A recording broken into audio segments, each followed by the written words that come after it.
একেবারে নিজের বাড়ি থেকে মাত্র 50 মিটার দূরে খুন হয়ে গেলেন চন্দ্রনাথ ধর। শুভেন্দু অধিকারীর আত্মসহায়ক, যেভাবে তাকে খুন করা হয়েছে একেবারে পয়েন্ট ব্ল্যাঙ্ক রেঞ্জ থেকে। শুভেন্দু অধিকারীর আত্মসহায়ককে গুলি করা হয়, এই গাড়ি থামিয়ে গুলি করা হয় চন্দ্রনাথ রথকে এবং তারপর তাকে হাসপাতালে নিয়ে গেলে মৃত বলে ঘোষণা করেন চিকিৎসকরা। তার বুকে, পেটে এবং মাথায় গুলি লেগেছিল। চন্দ্রনাথের বুকের বাঁদিকে দুটি গুলি লেগেছে এবং গুলিবিদ্ধ গাড়ির চালকও।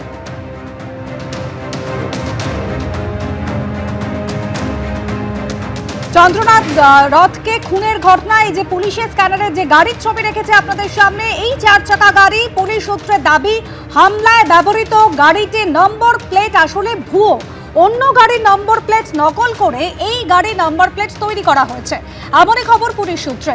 আর এমনকি গাড়ির চেসিস নাম্বারও ঘষে তুলে দেওয়া হয়েছে বলে দাবি করা হচ্ছে পুলিশের তরফ থেকে। পার্থপ্রতিম ঘোষ আমাদের প্রতিনিধি রয়েছেন আমাদের সঙ্গে। পার্থ, অর্থাৎ যে সূত্র ধরে পুলিশ এই তদন্তের কিনারা করবে, সেই সূত্রগুলোই কিন্তু আস্তে আস্তে করে এই আততায়ীরা তারা আগে থেকেই লোপাট করে দিয়েছেন। তদন্ত এবার কোন দিকে এগিয়ে নিয়ে যাচ্ছে পুলিশ? দেখো, একেবারে পেশাদার খুনিরা কিন্তু এই কাজটা করে থাকতে পারে বলে তেমনটাই তদন্তকারীরা মনে করছেন এবং তার জন্য সম্পূর্ণভাবে পূর্ব পরিকল্পিতভাবে আট ঘাট বেঁধে তারা কিন্তু সম্পূর্ণভাবে এসেছিল। কারণ যে জায়গায় খুনের ঘটনাটি ঘটে এই হচ্ছে সেই জায়গা যেটা গলি দেখতে পাচ্ছ, রাস্তা, এবং সেই ক্ষেত্রে গোটা ঘটনার আগে বেশ কয়েকদিন আগে থেকে কিন্তু এই ঘটনার স্থল সেটা রেকি করা হয়েছিল বলে তারা মনে করছেন। এবং যে গাড়ি তারা ব্যবহার করেছিল আটঘাট বেঁধে, কেন বলছি, কারণ যে 4 হুইলার গাড়ি একেবারে যখন চন্দ্রনাথ রথ তিনি গতকালকে যখন ফিরছিলেন এখান থেকে বাড়ির পথে, তখন একেবারে তার গাড়ি ক্রস করে একটা 4 হুইলার গাড়ি, যে গাড়িকে বাজেয়াপ্ত করা হয়েছে, যে গাড়িকে খুনের পরে আততায়ীরা এখানে রেখে চলে যায়, সেই গাড়ির সামনে তাকে ব্রেক করে, তাকে দাঁড় করায় গাড়িটাকে। এবং চন্দ্রনাথ রথ যখন গাড়িটাকে দাঁড় করাতে বাধ্য হয়, সামনে একটা 4 হুইলার গাড়ি চলে আসে, তখন একেবারে পয়েন্ট ব্ল্যাঙ্ক রেঞ্জ থেকে আর মোটর বাইকও ছিল সঙ্গে, কিন্তু অপরাধীদের কাছে একেবারে গুলি করে নৃশংস হত্যাকাণ্ডটি করা হয়।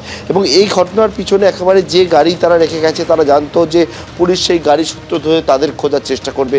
সেখানে দেখতে পাওয়া যাচ্ছে পুলিশ প্রথমে যে জায়গায় ধাক্কা খেলো সেটা দেখতে পাচ্ছে যে এই গাড়ির যে নাম্বার প্লেট সেটা হচ্ছে যে শিলিগুড়ি বাসিন্দা এক ব্যক্তি, যিনি হচ্ছেন টি এস্টেটের কাজ করেন, তার নামে হচ্ছে গাড়িটা রেজিস্টার। তার সঙ্গে যখন শিলিগুড়ি থানা পুলিশ যোগাযোগ করে, শিলিগুড়ি পুলিশ তার বাড়িতে চলে যায়, গিয়ে দেখে যে একই রঙের, একই মডেলের, একই নাম্বার প্লেটের গাড়ি তার বাড়িতেই রাখা রয়েছে। অর্থাৎ সেটাকে কিন্তু ডুপ্লিকেট করা হয়েছে যাতে আততায়ীদেরকে ধরতে গিয়ে পুলিশ বাধাপ্রাপ্ত হয়। সেই জন্য কিন্তু এই রকমভাবে কিন্তু ফেক নাম্বার প্লেট দেওয়া গাড়ি তারা কিন্তু ব্যবহার করেছে।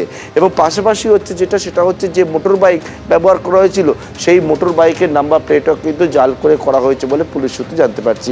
ঘটনাস্থল এটা, সেখানে বেশ কয়েকটা জায়গায় সিসি ক্যামেরা থাকলেও অনেক জায়গাতে সিসি ক্যামেরা খারাপ অবস্থাতে রয়েছে। এবং এই জায়গা বেছে নেওয়া এবং গোটা ঘটনাটা বেশ কয়েকদিন রেকি করে কিন্তু এইরকমভাবে নিখুঁত একটা অপারেশন করা, সেটা পরিকল্পনাটা অনেকদিন আগে থেকে তৈরি করা হয়েছিল বলে মনে করছেন তদন্তকারীরা। এখন আততায়ী দুষ্কৃতীদের খোঁজ চালানোর চেষ্টা করছে, কিন্তু এখনো পর্যন্ত এই ঘটনায় নেপথ্যে কে বা কারা রয়েছে, কেন রয়েছে, সেই বিষয়ে ধোঁয়াশা রয়েছে। ধন্যবাদ পার্থপ্রতিম।